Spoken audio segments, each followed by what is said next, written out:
खरा आनंद आनंद आनंद खरा आनंद आनंद आनंद कृष्ण नामात होनी आनंद कृष्ण नामात होनी आनंद कृष्ण नामात होनी अरे आनंदाने तुम्ही टाळ वाजवा अरे नाचा तुम्ही सगळ्यांना नाचवा अरे पावित्र्याने हृदय सजवा अरे जीवनात येशू ख्रिस्ताला बोलवा जीवनात येशू ख्रिस्ताला बोलवा खरा आनंद आनंद आनंद खरा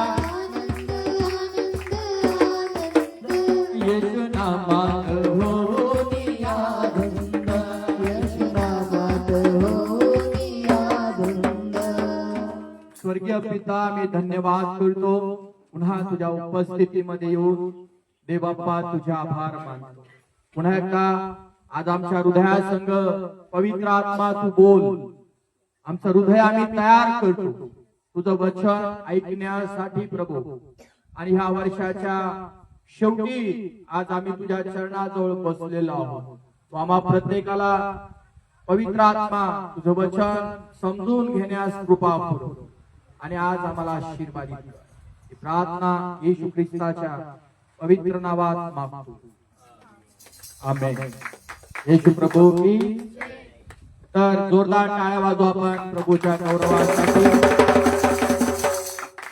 वर्षभर त्याने आम्हाला सांभाळलेला आहे वर्षभर त्याने आम्हाला त्याची कृपा दिलेली आहे वर्षभर त्याच्या दयेमध्ये त्याने आम्हाला जिवंत ठेवलं आहे वर्षभरामध्ये लागणाऱ्या गरजा परमेश्वराने येशूच्या नावात आम्हाला पुरवल्या आहेत आरोग्याची आम्हाला गरज होती देवाने आम्हाला आरोग्य दिलं वर्षभर आम्ही पाहतो आम्हाला कशाची त्याच्या कृपेने कमी झालेली नाही आमेन आणि आज आम्ही वर्षाच्या अखेर किंवा शेवटच्या आठवड्यामध्ये आहोत आणि या वर्षाच्या शेवटच्या आठवड्यामध्ये आम्ही किती प्रभूच्या चरणाजवळ येऊन त्याची सेवा कार्य केलेली आहे प्रार्थना केलेली आहे उपवास केलेले आहे स्तुती केलेली आहे धन्यवाद केलेले आहे त्याच्या उपस्थितीमध्ये नाचलो आहे त्याच्यासाठी आम्ही गाणे गायले आहे किती लोकांना आम्ही सुवार्ता सांगितलेली आहे किती लोकांना आम्ही सैतानाच्या गुलामगिरीतून मुक्त केलेला आहे किती या वर्षामध्ये आम्ही देवाची भेट देवाच्या भांडारामध्ये अर्पणाच्या द्वारे पेरलेला आहे बीज किती लोकांनी आपला दशांश या वर्षाच्या शेवटापर्यंत देवाच्या भांडारामध्ये पेरणी केलेला आहे या सर्व गोष्टीची आम्हाला या वर्षाच्या शेवटी आम्हाला परीक्षण करण्याची गरज आहे आमेन देव विश्वासू आहे म्हणा आमेन आणि आपण देखील त्याच्या बरोबर शेवटच्या वर्षामध्ये आणि शेवटच्या आठवड्यामध्ये असताना किती विश्वासू राहिलो हे फार महत्वाचं आहे आमेन तर आज आपण परमेश्वराच्या वचनाकडे जाणार आहोत आणि आपण आज एक विषय घेणार आहोत आणि तो आपण स्तोत्र संहितेच्या पुस्तकाकडे जाणार आहोत आणि त्यामधून तो विषय आम्ही आज पाहणार आहोत आता आपला विषय आहे किंवा धड्याचं नाव आहे नाचणे म्हणा सगळे नाचणे तर प्रभूच्या उपस्थितीमध्ये प्रभूच्या सहवासामध्ये तुम्हाला आणि मला परमेश्वराने नाचण्याला परवानगी दिलेली आहे आमेन बघा ख्रिसमसला खूप लोक नाचले आहे का नाही पूर्ण जगभरामध्ये लोक नाचत होते सर्व मीडियावरती हे धिंगाणा डीजे वरती चालू होता कोणाचे लाईक वाढले, कोणाचे फॉलोअर वाढले, कोणाचं काय झालं, कोणाचं काय झालं.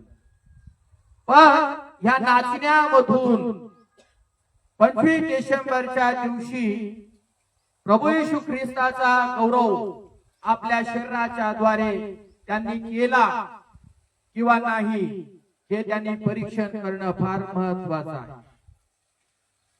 येशू प्रभू की. तर आज आपण देवाच्या उपस्थितीमध्ये असताना देवाच्या उपस्थितीमध्ये आपण आनंद केला पाहिजे. काय केला पाहिजे? देवाची स्तुती केली पाहिजे. कारण आपण सगळेजण विश्वासाच्या द्वारे देवाची मुले आहोत. विश्वासाच्या द्वारे आपण देवाची मुलगी आहोत. आमेन. आणि देवानं आम्हाला हे उपासना करण्यासाठी वरखेड गावामध्ये एक स्थळ दिलेलं आहे. एक ते केंद्रबिंदू आहे. लोकांना एकत्र येण्यासाठी, लोकांना बसण्यासाठी देवबापानं आम्हाला या ठिकाणी जागा दिलेली आहे. आणि या जागेमध्ये तुम्ही आणि मी सगळे लोक एकत्र येऊ त्या परमेश्वराच्या नावानं या ठिकाणी आराधना करणारे लोक आहेत. आमचं जीवन आम्ही देवाला जर समर्पण केलेलं आहे तर 365 दिवस आम्ही देवाचं मंदिर आणि त्या मंदिरामध्ये येऊन आम्ही त्या प्रभू येशू ख्रिस्ताची आनंदाने स्तुती केलेली आहे. येशू मसीह की. आनंदाने त्याच्या नावाचा धन्यवाद केलेला आहे. आनंदाने आम्ही त्याच्या नावाला महिमा, गौरव, आदर आणि सन्मान दिलेला आहे. तर हे स्थळ किंवा हे जागा साधारण नाहीये. हे आशीर्वादाचं केंद्र किंवा ही जागा देवानं या ठिकाणी बनवलेली आहे. जो कोणी या वरखेड गावामधील चर्च मधील देवाच्या संगतीत, देवाच्या उपस्थितीमधील, देवाच्या पायाजवळ येईल त्या प्रत्येक व्यक्तीला प्रभू येशू ख्रिस्तामध्ये आनंद करणाऱ्याला सुवर्ण संधी आहे की तुम्ही नाचा या ठिकाणी. आमेन. आपल्याला माहित आहे की जगामध्ये सगळे लोक नाचतात आणि वेगवेगळ्या गाण्यावरती नाचतात, वेगवेगळ्या चालीवरती नाचतात, वेगवेगळ्या कॉमेडीवरती नाचतात, संगीतावरती देखील नाचतात. परंतु सृष्टीचा निर्माण करणारा जो देव आहे तो देव तुम्हाला आणि मला आज बोलवत आहे. आणि जर त्याने तुम्हाला आणि मला त्याच्या गौरवासाठी या ठिकाणी बोलवलेलं आहे तर आपलं जीवन जर तुम्ही त्याला समर्पित केलेलं असेल उपासनेसाठी, कारण तुम्ही आणि मी एक आराधक आहोत. पास्टर नंतर येतात, पालखीबाई नंतर येते, पहिल्यांदा एक तुम्ही आणि मी आराधक आहे. आता खूपसे लोक तुम्ही आणि मी पाहतो वाजवणारे वाजतात, गाणारे गातात आणि देवाचे जे सेवक आहेत खुर्चीवरती येऊन बसतात. त्यांनी खुर्चीवरती येऊन नाही बसलं पाहिजे. त्यांनी त्या ठिकाणी देवाच्या उपस्थितीमध्ये जे गीत चाललेले आहेत, गाणे गात आहेत, देवाची स्तुती करत आहेत, देवाच्या उपस्थितीमध्ये आनंद एकमेकांना देवाच्या आत्म्याच्या द्वारे दिला जात आहे. तर त्या आलेल्या मेंढपाळाने देखील देवाच्या उपस्थितीमध्ये नाचलं पाहिजे. आमेन. पालखीबाईने देखील नाचलं पाहिजे. पण आपण खूपशा ठिकाणी जर पाहिलं तर मंडळीतले लोक एन्जॉय करतात, नाचतात, है ना, वाजवणारे वाजवतात, गाणारे गातात आणि आलेले पाहुणे असतात किंवा मेंढपाळ असतात ते खाली बसून राहतात. प्रीचर आहे ते खाली बसून राहतात, ते नाचत नाही, ते गात नाही. तर सगळ्यात महत्वाची गोष्ट आहे की तुम्ही आणि आपलं जीवन जर देवाला वाहून दिलेलं आहे, देवाला समर्पण केलेलं आहे, तर तुम्ही देवाच्या उपस्थितीमध्ये आनंद केला पाहिजे. कारण या ठिकाणी कुठल्या माणसाची स्तुती होत नाही, तर जिवंत देवाची स्तुती आणि जिवंत देवाची आराधना या मंदिरामध्ये होत असते.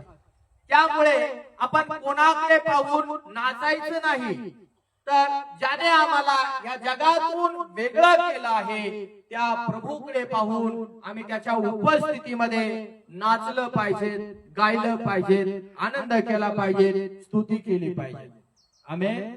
पण खूप लोक आम्ही पाहतो देवाच्या उपस्थितीचा आनंद घेत नाही, पण त्यांनी 25 डिसेंबरचा आनंद घेतला. आणि आता आम्हाला माहित आहे 364 दिवस ते काय करतील. आपली प्रार्थना त्यांच्यासाठी आहे की त्यांनी 365 दिवस आता त्या देवाच्या उपस्थितीमध्ये यावं, देवाच्या उपस्थितीमध्ये आपलं जीवन देवाला वाहून द्यावं आणि 365 दिवस देवाच्या उपस्थितीमध्ये त्यांनी गाणे गाऊन, धन्यवाद देऊन, स्तुती करून, महिमा करून देवाच्या उपस्थितीमध्ये त्यांनी उत्सव करावा, आनंद करावा, महिमा करावी, प्रभूची प्रशंसा करावी. म्हणा आमेन, म्हणा आमेन सगळेजण. तर आपण जाऊया स्तोत्र संहितेचं पुस्तक याचा 149वा अध्याय आणि वचन क्रमांक 3 कडे आपण जाऊया.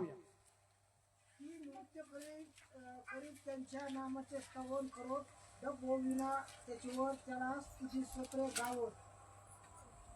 ऐकलंय सगळ्यांनी. या ठिकाणी तुम्ही आम्ही वाचतो की प्रभूच्या मंडळीने विजयाने गीत गावे. आम्हाला देणारा, विजय देणारा परमेश्वर हा जिवंत आहे. बायबल सांगते त्याचं यहोवा निसी नाव आहे. यहोवा निसी तेरा नाम है, हमेशा विजय देता है. यहोवा निसी तेरा नाम है, हमेशा विजय देता है.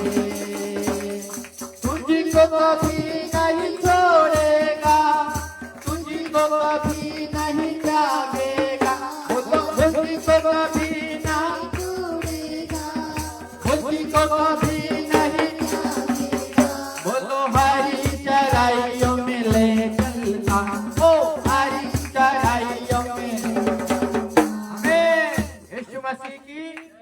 तर देवाची तुम्ही आम्ही मंडळी आहोत आणि मंडळीला वर्षभर यहोवा परमेश्वराने विजय दिलेला आहे. घरामध्ये, कुटुंबामध्ये, फॅमिलीमध्ये, लेकरा बाळामध्ये, शेतीवाड्यामध्ये, कोर्ट कचेरीमध्ये किंवा अजून जे काही काम आमचे अडलेले होते या वर्षभरात परमेश्वराने त्याच्या कृपेने त्याच्या लोकांना यशस्वी केलेलं आहे. आमेन. म्हणा सगळं आमेन.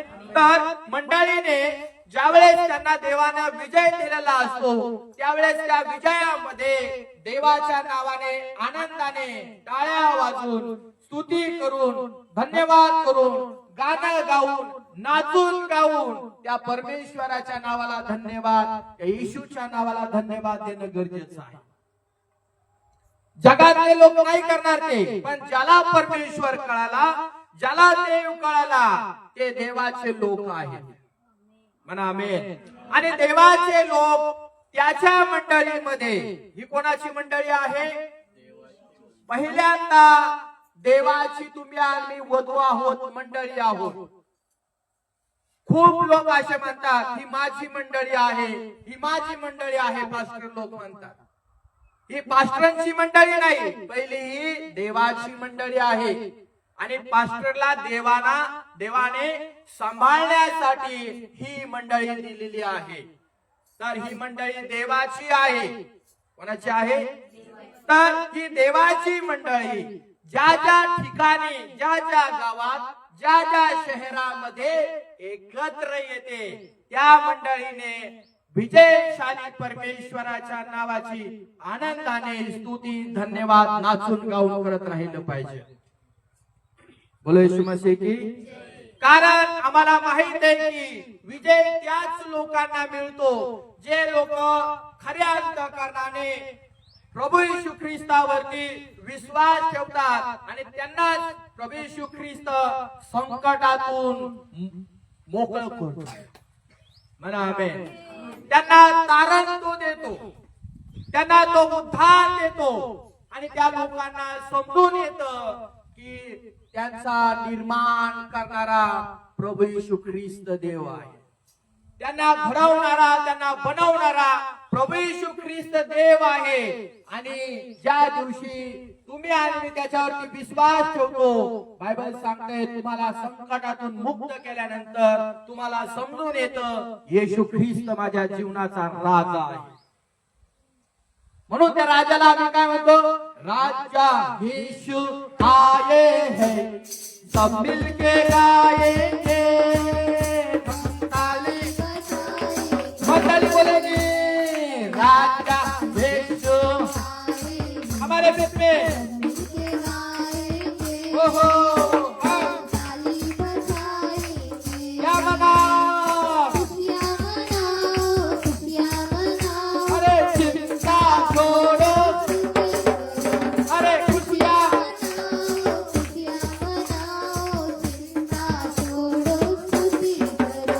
देव त्याच्या लोकांमध्ये नेहमी हजर आहे. म्हणून त्याने जर आम्हाला संकटातून मुक्त केलेला आहे, तर देवाच्या लोकांनी देवबापाची नेहमी स्तुती स्तोत्र गायले पाहिजेत, गाणे गायले पाहिजेत, ते पण आनंदाने. आमेन. कारण त्याच्या उपस्थितीमध्ये आपण आलेलो आहोत. एखाद्या मैतीला ज्या वेळेस जातो त्यावेळेस दुःखाचा वेळ असतो, तिथं आपण आनंद करू शकत नाही. पण या ठिकाणी कुठली दुर्घटना जर झालेली नाही, बरोबर आहे ना, तर आपण देवाच्या सानिध्यामध्ये या ठिकाणी आलेलो आहे. मग आपलं दुःख असू द्या, त्रास असू द्या, व्याधी असू द्या, वेदना असू द्या, रोगराई असू द्या, टेन्शन असू द्या, चिंता असू द्या, तुम्हाला आणि मला कळालं की मी आज प्रभू येशूच्या चरणाजवळ येत आहे, जाणार आहे आणि येत राहील. तर त्यांनी आपली सर्व चिंता त्या तारणाऱ्या प्रभूच्या चरणाजवळ टाकून द्यायची आहे. आणि हा विश्वास ठेवायचा आहे की मी त्याच्या चरणाजवळ जर आलेले आहे, तर मला आज नाचून गाऊन देवाच्या नावाचा धन्यवाद मी करेन. पहिल्यांदा जरी आले तर नाचून गाऊन देवाचा धन्यवाद करा. कोणाकडे पाहू नका, कोण नवीन आलं, कोण जुनं आहे, कोण नाचतं, कोण नाचत नाही, याच्याकडे लक्ष देऊ नका. आमेन. माझं जीवन माझ्या देव पित्याला संतुष्ट करणार मला केलं पाहिजे. माझ्या देवाला, माझ्या राजाला, माझ्या पित्याला, माझ्या स्वामीला मला आज खुश करायचं आहे. आमेन. किती लोकांना खुश करायला आवडेल त्याला? कारण त्याने तुम्हाला आणि मला पवित्र वस्त्र घातलेले आहे, तारणाची वस्त्र घातलेले आहेत, धार्मिकतेची वस्त्र घातलेली आहेत, नीतिमानाची वस्त्र घातलेली आहेत. म्हणून आज तुम्ही आणि देवाची मंडळी या नात्याने देव तुम्हाला आणि मला या वचनामध्ये काय म्हणत आहे? वाचा पुन्हा एक बार. ती नृत्य करीत त्याच्या नावाचे स्तवन करीत, डफ व वीणा ह्यावर त्याला स्तोत्रे गावत. काय करील? काय करील? इथं म्हटलं आहे डफ वाजून आणि नाचून त्याची स्तुती करावी. काय करावी? कोणाची स्तुती करावी? म्हणा, देवाची स्तुती करावी. सगळेजण म्हणा, देवाची स्तुती करावी. आपल्याकडे जास्त वाद्य वाजवण्यासाठी नसलं तरी चालेल. जेवढं आपल्याकडे आहे त्यामध्ये तुम्ही आणि देवाला आनंदी करण्याचा प्रयत्न केला पाहिजे. आमेन. सगळ्यांकडे सगळं वाद्य असते, पण आपल्याकडे कमी वाद्य आहे. पण जे वाद्य आपल्याला वाजवता येईल, देवबाप आपल्याला या चर्च मध्ये त्याने दिलेलं आहे, तर त्या मंडळीने त्या ठेक्यावरती, त्या तालावरती परमेश्वराची स्तुती करणं, ख्रिस्ताची स्तुती करणं फार महत्वाचं आणि फार गरजेचं आहे. येशू मसीह की डब वाजवा असं लिहिलेलं आहे. पाहिलं का? डब कोण वाजवतात जगामध्ये? सांगा मला. बोला बोला. धनगर लोक डब वाजवतात, बरोबर आहे? ते पण बरोबर. डब वाजून वाजून ते काय करतात? जुने लोक जरी पाहिले ना तुम्ही आणि तर ते गावामध्ये यायचं आणि लोकांना काय करायचं? ते सूचना द्यायचे बघा, वाजून वाजून. ऐकलंय का?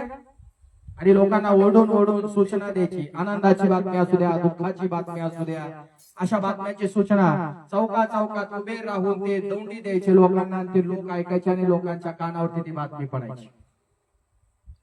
तर आज आनंदाचा दिवस, प्रभूच्या उपस्थितीमध्ये तुम्ही आहोत आणि मी आहोत. तर देव तुम्हाला आणि मला या वचनामध्ये किती सुंदर बोलत आहे. काय वाजवा?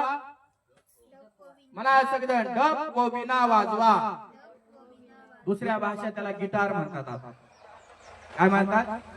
आता गिटार वाजवण्यासाठी आपल्याकडे नाहीये, पण आपल्याकडे देवाने काय दिलं आहे? ट्रिपल देवाने आपल्याकडे वाजवण्यासाठी दिलेलं आहे. तर आपण ऍडजस्टमेंट, जसा आपल्याला देवाची कृपेने वाजवता येतो, आपण त्यावरती देवाची स्तुती करत आहोत. आमेन. मला सांगा आमेन. पिक्चरचं गाणं तर नाही गात ना, देवाचेच गाणे गातो ना. मग आपल्याला हात पाय हलवणं योग्य वाटतंय का नाही? यस. थोडाफार हात पाय तुम्ही आम्ही हलवू शकतो देवाच्या गौरवासाठी, उड्या मारू शकतो, टाळ्या वाजवू शकतो तुम्ही आम्ही. चेहऱ्यावरती तुमचा आनंदाचा हो भाव दिसला पाहिजे की मी देवाच्या उपस्थितीमध्ये काय करत आहे? नाचत आहे, आनंद करत आहे, स्तुती करत आहे. काही चर्च मध्ये, मंडळांमध्ये काहीच वाजायला नाही, फक्त टाळ्या वाजवून ते आनंद करतात, नाचतात, गातात. असंच काही नाही, साऊंड पाहिजे, ते पाहिजे, ते पाहिजे. आज जर देवाने त्यांना दिलं तर धन्यवाद, देवाने आम्हाला दिलं तर धन्यवाद. पण काही लोकांकडे काहीच सामग्री नाही वाजवण्यासाठी, तरी देखील ते देवाच्या नावाला धन्यवाद देतात. आमेन.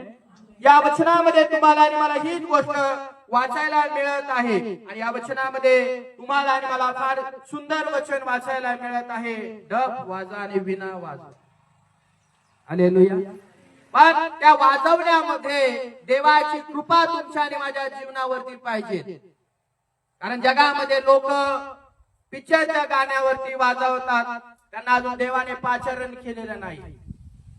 पण ज्या लोकांना देवाने पाचारण केलेलं आहे त्यांनी देवाच्या गौरवासाठी वाजवलं पाहिजे. विना वाजवता असेल ते वाजवा, गाणे गा. टाळ वाजवता असेल तर तो वाजवा, देवाचं गाणं गा. टिपल वाजवायचं तर त्यांनी वाजवा, डब वाजवायचा असेल तो वाजवा. जे काही वाद्य आम्हाला मिळालं आहे त्यामध्ये तुम्ही आम्ही काय करा? परमेश्वरासाठी नाचून गाऊन धन्यवाद देऊन स्तुती करून तुम्ही परमेश्वराची काय करा? आराधना करा. कारण हे आराधनेचं एक स्थळ आहे, आराधनेचं ही एक जागा आहे, आराधनेचं हे केंद्रबिंदू आहे. कारण तुम्ही आम्ही सगळे लोक आज या ठिकाणी प्रभू येशू ख्रिस्ताचा गौरव करत आहोत. येशू मसीह की ज्या ज्या लोकांना परमेश्वराने या वर्षभरापर्यंत विजय दिलेला आहे त्या लोकांनी आनंद केला पाहिजे. आमेन. आणि या वर्षाच्या अखेर जर तुमच्या आणि माझे काही काम रखडलेले असतील किंवा देवाने थांबून धरले असतील तर असं म्हणू नका की मला देवाने या वर्षात असं तुम्ही म्हणतात विजय झाला, विजय दिला, पण माझ्या जीवनात काय अजून झालं नाही, माझं काम अजून बाकी आहे. तर असं समजून चला की तुम्ही अजून पण देवाची स्तुती करत राहा. प्रभू पुढच्या वर्षात, नवीन वर्षात तुमच्या जीवनात तुमचे उरलेले काम पूर्ण करून घेईल. मग काम झालं नाही म्हणून आपण स्तुती, धन्यवाद, नाचणं बंद करायचं आहे का? नाही. देव तुमच्याकडून माझ्याकडून ते करून घेतो आणि देवाला ते तुम्ही आणि मी करून द्यायचं. देवाला म्हणायचं प्रभू ह्या वर्षात नाही केलं तरी मी देवा तुझी काय करेल? नाचून गाऊन स्तुती करेन, धन्यवाद करेन. पुढच्या वर्षी माझे काम तू पार करशील, माझा विश्वास आहे. म्हणून तुम्ही प्रभूच्या उपस्थितीमध्ये, मी प्रभूच्या उपस्थितीमध्ये जॉय करा, आनंद करा, नाचा. नाचायला पैसे लागतात का?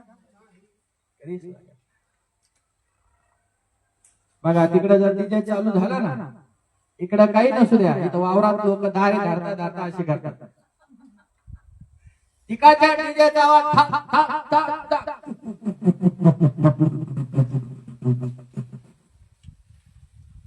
तर इकडे तर आले येतो माणसांना, इकडे अंगात येतो माणसाच्या, इकडे तारे धरता धरता लागण करता करता लोक नाचू लागतात. मग आपल्यामध्ये तर स्वतः परमेश्वर राहतोय, आणि वर्षभर आपल्याला त्याला संतुष्ट करायचे, नाचून गाऊ. वावरात असेल तर मी दारे धरता धरता नाचलं पाहिजे, गहू फुकता फुकता मी नाचलं पाहिजे, ड्रायव्हिंग करता करता मी देवाचे गाणे गाऊन नाचलं पाहिजे, विमानात जरी चाललो तरी मी विमानामध्ये बसून देवाची स्तुती केली पाहिजे, नाचलं गायलं पण पाहिजे. जिथं जिथं देवानं तुम्हाला ठेवलंय आणि देवाची मंडळी तुम्ही या नात्याने कुठं पण तुम्ही नाचू शकता, रस्त्यावर पण सुद्धा तुम्ही आम्ही नाचू शकतो. म्हणा सगळेजण आमेन. नाचायला खूप लोकांना लाज वाटते, आणि जर लाज वाटत असेल तर आम्ही खरे देवाचे उपासक नाहीये. आहे ना, उपासक आले ते खरे नव्हते, ते निघून गेले. सगळीकडे झालंय हे, हालेलुया. ते निघून गेले, पण खरे उपासक नेहमी देवाच्या उपस्थितीमध्ये चिटकून राहा. पाहूया वचन दुसरे शमूएलचं पुस्तक 6व्या अध्यायामध्ये काय लिहिलं आहे.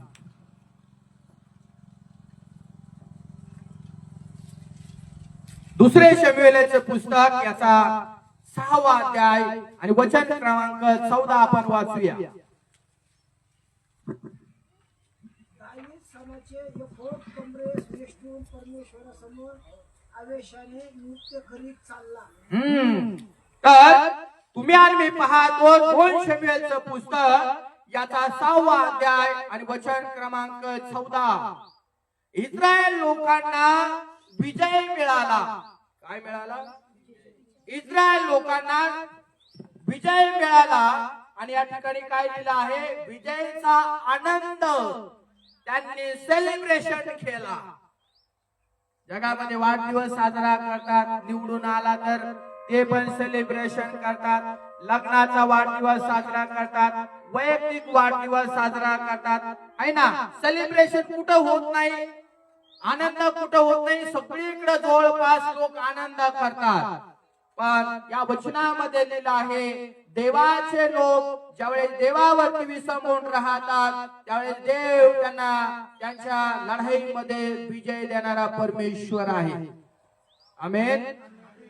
आणि मग या ठिकाणी कोणाचं उदाहरण दिलंय आमच्या समोर? म्हणा, दाविदाचं उदाहरण दिलंय. काय केलंय दाविदानं? हा, जोरानं काय? हा, त्या ठिकाणी जुन्या करारामध्ये दाविदाने काय केलं आहे? सणाचे एफोद किंवा वस्त्र किंवा कपडे कमरेला त्याने वेष्टन केलेलं आहे आणि परमेश्वराच्या शक्तीने तो भरला गेला, परमेश्वराच्या सामर्थ्याने तो भरला गेला आणि तो परमेश्वराला त्या ठिकाणी शरण गेला. येशू प्रभू की शरणगतीचे प्रतीक या ठिकाणी हा शब्द वापरला गेलेला आहे. दावीद राजा पूर्ण शक्तीने, म्हणा शेजाऱ्याला, पूर्ण शक्तीने नाचून गाऊन देवाची उपासना जो व्यक्ती करतो, म्हणा, नाचून गाऊन तो देवाची उपासना करतो, तो देवाला पूर्ण शरण गेलेला आहे हे जाहीर होतो. आमेन. पूर्ण शरण म्हणजे देह भान सुटून मागचा पुढचा विचार न करता. तुम्हाला माहित आहे त्या ठिकाणी काय घडलेलं आहे? मिरवणूक फक्त चर्च मध्ये नव्हती, त्या ठिकाणी संदूक त्या ठिकाणी म्हटलं गेलेलं आहे, म्हणजे कर्णाचा कोश आपल्या भाषेमध्ये आज परमेश्वराची उपस्थिती आहे. आणि त्या ठिकाणी तो बैलगाडीमध्ये ठेवण्यात आला होता आणि त्या ठिकाणी काय केलेलं आहे? त्याची मिरवणूक काढली जाते. त्या काळामध्ये या संदूकाची म्हणजे पवित्र शास्त्राची एवढा मान, एवढा सन्मान, एवढा रिस्पेक्ट आणि एवढा आदर या पवित्र वचनाला, पवित्र शास्त्राला जुन्या करारामध्ये दिलेला आहे.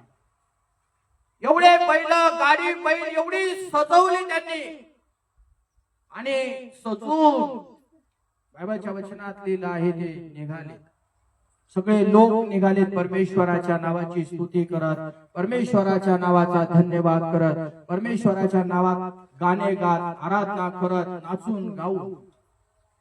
सगळे लोक, अविश्वासणारे लोक त्यांना पाहायला लागले.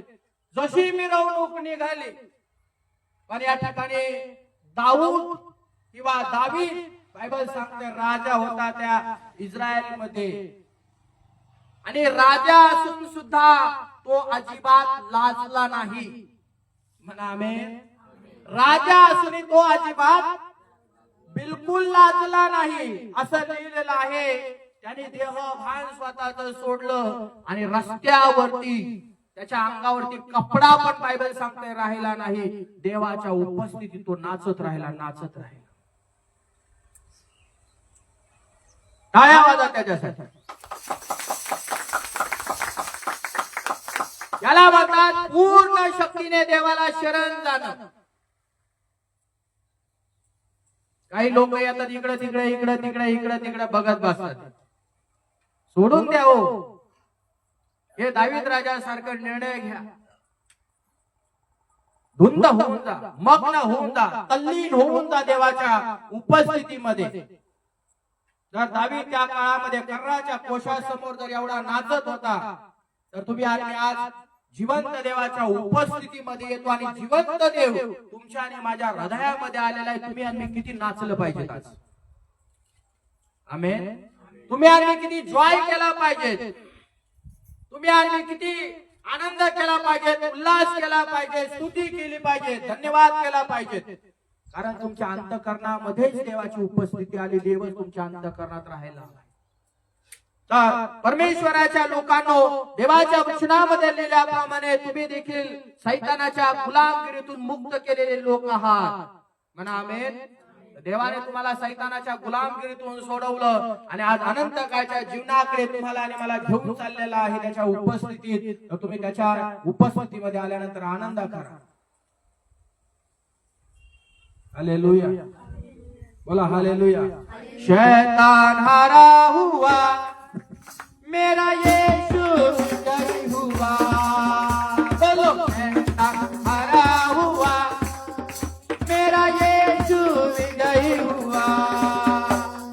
विजयी हुआ, यीशु मेरा विजयी हुआ. बोलो विजयी. ओ शैतान हारा हुआ, मेरा यीशु विजयी हुआ. बोलो शैतान मेरा यीशु विजयी हुआ. जर तो हरलेला आहे, तर देवाच्या लोकांना देवाने तुम्हाला विजय दिलेला आहे. आणि आज कुठलीही शैतानाची ताकद तुमच्या माझ्या जीवनावरती आज हल्ला करू शकत नाही. तुम्हाला आणि मला प्रभूच्या प्रेमापासून, प्रभूच्या उपस्थितीतून कुठलीही शक्ती आज बाजूला घेऊन जाऊ शकत नाही. येशू मसीह की. म्हणून देवाच्या उपस्थितीत आल्यानंतर आपलं लक्ष दुर्लक्ष करू नका. आपलं लक्ष देवाच्या उपस्थितीमध्ये स्वतः लावून घ्या. याला म्हणतात आम्ही आमचं जीवन देवाला समर्पण केलेलं आहे. आमचं जीवन आमच्या पवित्र परमेश्वराकडे आम्ही लावलेलं आहे आणि आमच्या पवित्र परमेश्वराला आम्ही आनंदाने नाचून गाऊन स्तुती धन्यवाद करून त्याची आराधना करत आहोत, त्याची उपासना करत आहोत, त्याची प्रशंसा करत आहोत. आणि असेच लोक देवाला खुश करू शकतात, देवाला प्रसन्न करू शकतात, देवाला आनंदी करू शकतात. देवाला खुश करणारे हेच लोक आहेत. आमेन. आज प्रभू देखील तुम्हाला या ठिकाणी पारखत आहे की तुमच्यामध्ये कोण लोक आहे जे खऱ्या हृदयाने नम्र होऊन, लीन होऊन माझी आराधना, माझी उपासना आत्म्यात आणि खरेपणामध्ये नाचून गाऊन करत आहे. येशू मसीह की. म्हणून या ठिकाणी लिहिलेलं आहे दावीद देखील परमेश्वराच्या समोर नाचला. जरी आज देव त्याच्या रूपाने आपल्याला दिसत नाही, कारण बायबल सांगते तो सर्व व्यापी आहे. आमेन. आकाश आणि पृथ्वी भरून उरलेला तो देव आहे. एवढा मोठा विराट परमेश्वर तो आहे. तो जरी आपल्याला मूर्तीमध्ये नाही दगडामध्ये दिसत नाही, मात्र बायबल सांगते परमेश्वर एक आत्मा आहे. म्हणा आमेन. आणि जर परमेश्वर एक आत्मा आहे तर त्याची उपासना तुम्ही आणि मी आत्म्यात आणि खरेपणामध्ये करणं फार महत्वाचं आणि फार गरजेचं आहे. आमेन. म्हणून आज लक्षात घ्या, तुम्ही आणि मी परमेश्वराच्या उपस्थितीमध्ये आलेले लोक आहोत. आमेन. आणि जर परमेश्वराच्या उपस्थितीत दावीद राजा असून देखील देहभान सोडून देवाला एवढा शरण तो गेला आणि त्या ठिकाणी नाचू लागलाय. तो म्हटला का मी राजा आहे? म्हटला का? राजा म्हणजे कोण? साधारण व्यक्ती आहे का? राजा मिरवणूक निघाल्यानंतर जर लाजत नव्हता तर मग आज आम्ही का लाजावं? त्याचाही देवावरती विश्वास होता आणि आमचाही आज प्रभू येशू ख्रिस्तावरती विश्वास आहे, तर आम्ही आज का लाजावं?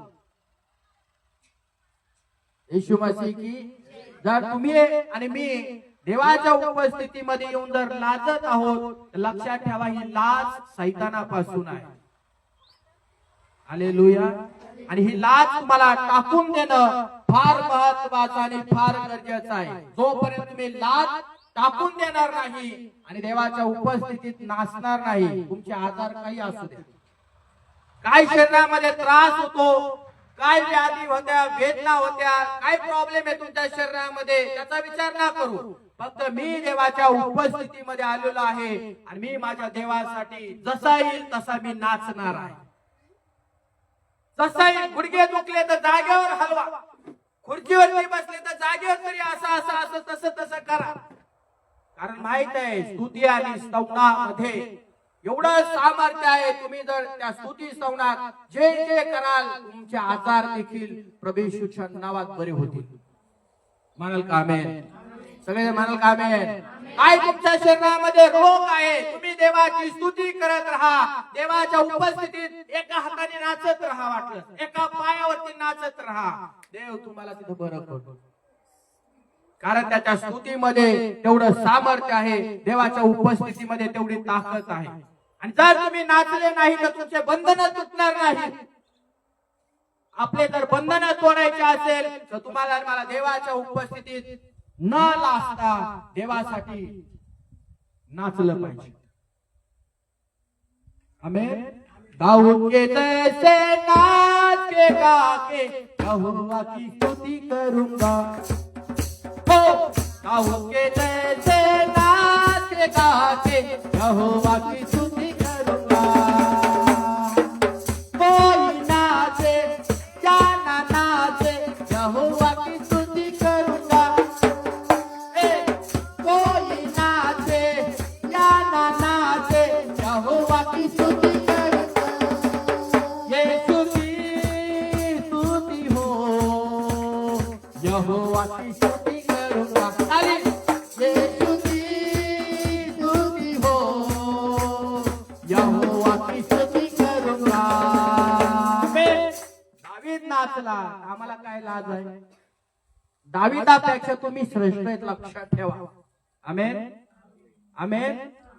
अरे तुमच्या मध्ये उपस्थिती, तुमच्या मध्ये, तुमच्या हृदयामध्ये देव राहतोय. तर दावीदापेक्षा तुम्ही श्रेष्ठ, दावीदापेक्षा तुम्ही महान लोक आहेत. म्हणून न लाजता तुम्ही देवाची स्तुती करा. मी रस्त्यावरती असू द्या, मी गाणे गात राहतो, देवाची स्तुती करत राहतो, माझे हात पाय हलतच राहतात. हॉस्पिटलमध्ये जाऊ द्या, माझं तेच चालू असतं. काही असू द्या, मी कोणाला लाजत नाही.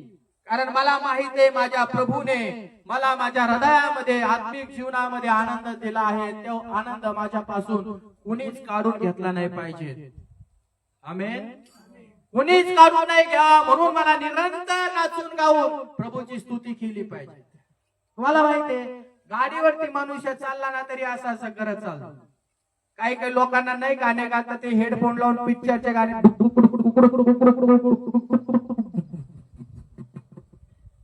पिक्चरचे गाणे डीजे लावून त्या ठिकाणी गाडीवरती नाचत नाचत जातात. आम्हाला देवाचे गाणे दिले, आमच्या अंतकरणात गाणे आहेत, आमच्या मुखात गाणे आहेत, आम्ही का नाही नाचत गात गाडी चालवावी? म्हणजे गैरशिस्तीने नका चालू, पण जरा व्यवस्थित गाडी चालवा. नाही तर काही जाऊन धडकताना कोणाला बाबा, नाही तर म्हणतात पास्टरने आम्हाला सांगितली ती गाडी चालवायला, आम्ही चालवली गाडी, धडकलो जाऊन. असे हात सोडून गाडी चालवायला, मग हात वर करून नाचता तुम्ही, असं नाही सांगत मी तुम्हाला. म्हणजे तुम्ही गाणे गा, हँडल गाडीच्या हातामध्ये धरा आणि मान तरी हलवा. हालेलुया, येशू मसीह की हे फार महत्वाचं आहे. पुढे जाऊया अजून वचनाकडे. निर्गमचं पुस्तक 15वा अध्याय आणि वचन क्रमांक 20 कडे आपण जाऊया. निर्गमचं पुस्तक 15वा अध्याय. म्हणून वर्षभर तुम्ही पालन करा. मी वर्षभर देवाच्या उपस्थितीमध्ये आलो आणि या शेवटच्या आठवड्यामध्ये मी नाचत होतो का? वर्षाची सुरुवात मी नाचताना केली, वर्षाचा एंडिंग मी नाचत स्तुती धन्यवाद देत करत आहे का? 15वा अध्याय वचन क्रमांक 20.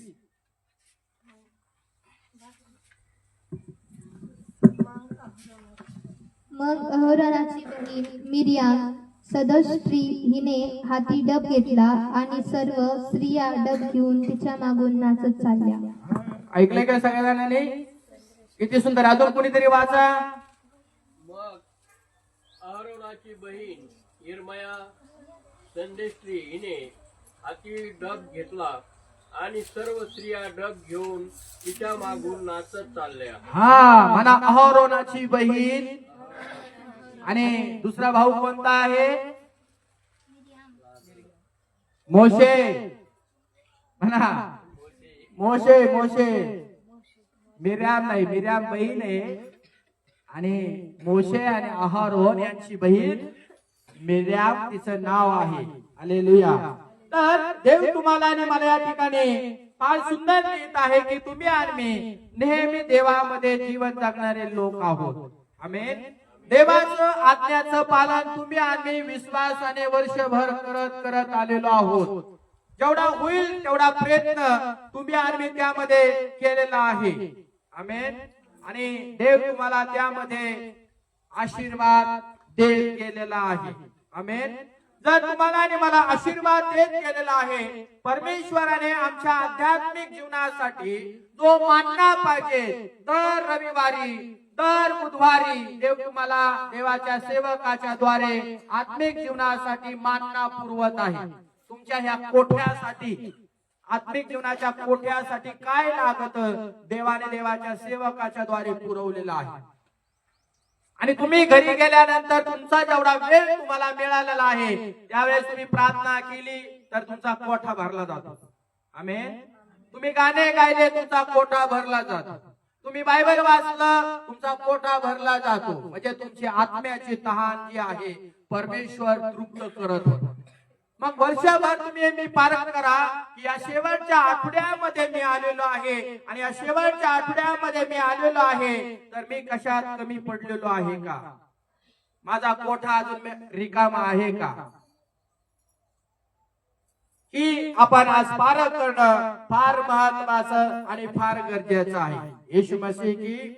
जसं तुम्ही आणि आपल्या जीवनामध्ये पाहतो की रोज आपण कामाला जातो, कारण आपल्याला रोज पोटाची खळगी भरायची असते, है ना?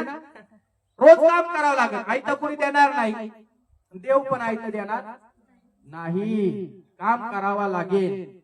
पण काम करत असताना जे काही काम आपल्याला मिळतं ते काम आम्ही करतो आणि त्याच्यातला पैसा आल्यानंतर आमच्या पोटासाठी जे काही लागतो आम्ही ते आठवडाभर गोळा करतो आणि मग आठवड्याचा मंगळवारच्या दिवसाचा आम्ही बाजार करतो. आमेन म्हणाल का? असंच करतोय ना.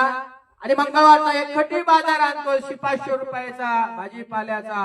आठवड्याभराचा कोठा आमच्या घरामध्ये असतो. तो गोळा करून ठेवलेला आहे, तो कमावलेला आहे. पैसा जमा करून एकत्र करून त्या ठिकाणी आम्ही साठवलेला आहे. कारण आम्हाला पोटासाठी, आमच्या परिवाराला पोटासाठी, आमच्या घरातल्या लोकांना पोटासाठी काय लागतं आम्ही तेवढं त्या ठिकाणी साठवून ठेवतो. तसंच आत्मिक जीवनासाठी तुम्ही दररोज असं केलं का वर्षभर?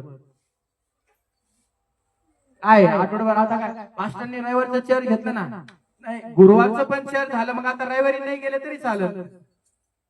कोठा दररोजचा भरला पाहिजे. आमेन. दर महिन्याचं कुपन येतंय का नाही? दर महिन्याचा बाजार भरतो का नाही? आठवड्याचा भरतो. आणि महिन्याचा जर भरला बाजार तर काय होतं सांगा मला? सगळ्यांसाठी शिकवण आहे.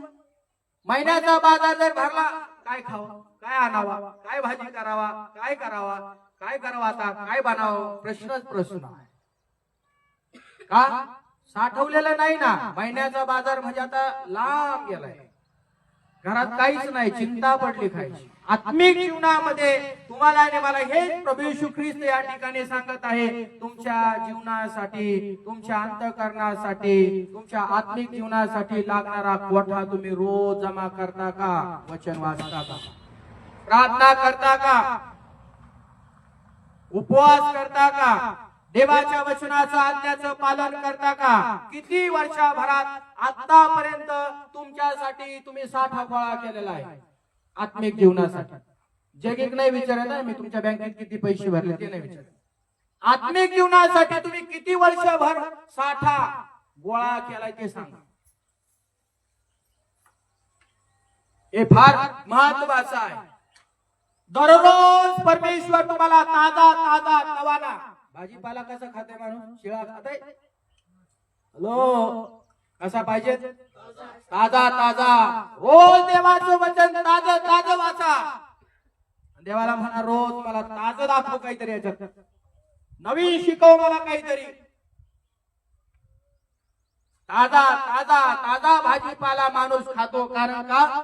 ताकद पाहिजे शरीराला, एनर्जी पाहिजे, प्रोटीन मिळालं पाहिजे, असं झालं पाहिजे, शरीर दष्टपुष्ट झालं पाहिजे, सगळं काही झालं पाहिजे. तसं आत्मिक जीवनाला देखील ताजं तवाना करण्यासाठी साठा पाहिजे दररोजचा. 1 अध्याय, 2 अध्याय, जास्त वेळाला तर 3 अध्याय, काही जुन्या कराचे, काही नवीन कराचे अध्याय, काही गाणे, काही स्तुती, काही उपवास, काही असं काही तसं आपण केलं पाहिजे. दररोज नवीन नवीन तुम्हाला आणि मला मिळायला पाहिजे. रोज म्हणा सगळेजण हालेलुया. रोज जर तुम्हाला आणि मला मिळत गेलं, रोज तुम्हाला वैयक्तिक अनुभव येतील. दर आठवड्याची भेळ मंगळवारची खाल्लेली सारखी लागत नाही बेटा. हालेलुया. सारखी लागते का? दर आठवड्याला तुम्ही मटण बनवत असाल, मी मटण बनवत असाल, बिर्याणी बनवत असाल, दर आठवड्याला सारखंच होतं का? चव बिर्याणी सारखीच होती का? काय म्हणतो मग आपण? अरे मागच्या आठवड्यात लय भारी झालं. येशू प्रभू या आठवड्यात अच्छा नाही हो गया बेटा. चिडाचिडी होती, काय काय होतं घरामध्ये आपल्याला माहित आहे. आणि आठवडाभर त्याची काय राहते? बाईकवर फायरिंग फायरिंग फायरिंग फायरिंग. चांगलं बनवलं नाही, असंच बनवलं, असंच झालं, असंच झालं, तसंच झालं. पण आत्म्यासाठी प्रभू येशू ख्रिस्ताने जे स्वर्गातून रोज तुमच्या हातात आणि माझ्या हातात जे पवित्र शास्त्र दिलं आहे, काय ते काय फॉल झालं का चुकीचं झालं? रोज तुम्ही वाचत चला, वाचत चला. रोज तुम्हाला नवीन भेटन, रोज नवीन भेटन. एक वचन वाचलं त्याचं प्रगटीकरण तुम्हाला वेगळं मिळेल, रेमा वचन वेगळं मिळेल, त्याचा अर्थ रोज वेगळा मिळेल. रोज प्रभू तुम्हाला नवीन देतो, ताजं देतो, नवीन देतो, ताजं देतो, नवीन गाणं देतो, ताजं गाणं देतो. कशासाठी? देवाची इच्छा आहे तुमच्या आणि माझ्या आत्म्याला रोज ताजा तवाना फ्रेश आत्मिक भोजन मिळालं पाहिजे, आत्मिक वचन मिळालं पाहिजे. नाही तर आलं का पास्टर म्हणतात रोज द्या प्रभूसाठी, द्या द्या प्रभूसाठी, द्या पैसा द्या प्रभूसाठी. रोज आलं का संकटातलं वचन, रोज आलं का आजाराविषयी वचन, तेवढंच वचन, दुसरं नाही. एकच वचन नाही, बायबल मध्ये खूप वचन आहे. आपल्याला रोज रोज रोज आपल्या आत्म्यासाठी वेगवेगळं गोळा करण्याची गरज आहे. रोज आमच्या आत्म्यासाठी आम्हाला रोज रोज नवीन नवीन नवीन अनुभव आलाच पाहिजे. तर वर्षभर तुम्ही आम्ही पारख करणं महत्वाचं आहे की वर्षभरात माझ्या आत्म्यासाठी मी किती साठवलेलं आहे. शरीरासाठी साठवलं पण आत्म्यासाठी किती साठवलंय. स्वर्गामध्ये तुम्ही किती साठवत आहात. पृथ्वी तलावर नाचून गाऊन टाळ्या वाजवून धन्यवाद देऊन महिमा देऊन आराधना करून स्वर्गात तुम्ही किती साठवता तुमच्या खात्यावर तुम्ही सांगा मला. आत्म्यांना सुवार्ता सांगून देवाच्या राज्यात त्या लोकांना आणून लोकांसाठी प्रार्थना करून मध्यस्थी करून गोर गरिबांना देऊन कपडे देऊन अन्न देऊन वस्त्र देऊन लोकांची गोरगरिबांची सेवा कार्य करू. ज्यांना हॉस्पिटलमध्ये पैसा नाही त्यांना थोडाफार पैसा देऊ अन्न देऊ धान्य देऊ. जर या पृथ्वी तलावरची वर्षभर तुम्ही केलेला असेल या लोकांसाठी तर स्वर्गामध्ये ते खूप साठवलं जाईल. आमेन. पण वर्षभर काहीच केलं नाही 25 डिसेंबरला लोकांना म्हणतात नाही मी चाललो द्यायला बाबा ती गरीब बाई आहे ती विधवा बाई आहे मला तिला द्यायचंय. आणि वर्षभर काय केलं. वर्षभर काय केलं नाही दिलं का. मग एकच दिवस तुला भेटला का फक्त देण्यासाठी.